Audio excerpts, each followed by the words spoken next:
தெய்வ தூதரே, என் அன்பான பாதுகாவலரே, இறைவனின் அன்பு என்னை உம்மிடம் ஒப்படைத்துள்ளது. இன்று எனக்கு ஞான வெளிச்சம் கொடுத்து என்னை காத்து வழிநடத்தி ஆண்டருளும். ஆமேன். தெய்வ தூதரே, என் அன்பான பாதுகாவலரே, இறைவனின் அன்பு என்னை உம்மிடம் ஒப்படைத்துள்ளது. இன்று எனக்கு ஞான வெளிச்சம் கொடுத்து என்னை காத்து வழிநடத்தி ஆண்டருளும். ஆமேன்.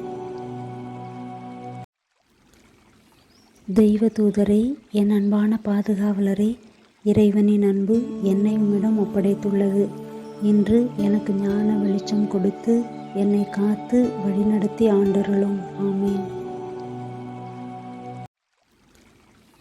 தெய்வ தூதரே, என் அன்பான பாதுகாவலரே, இறைவனின் அன்பு என்னை உம்மிடம் ஒப்படைத்துள்ளது. இன்று எனக்கு ஞான வெளிச்சம்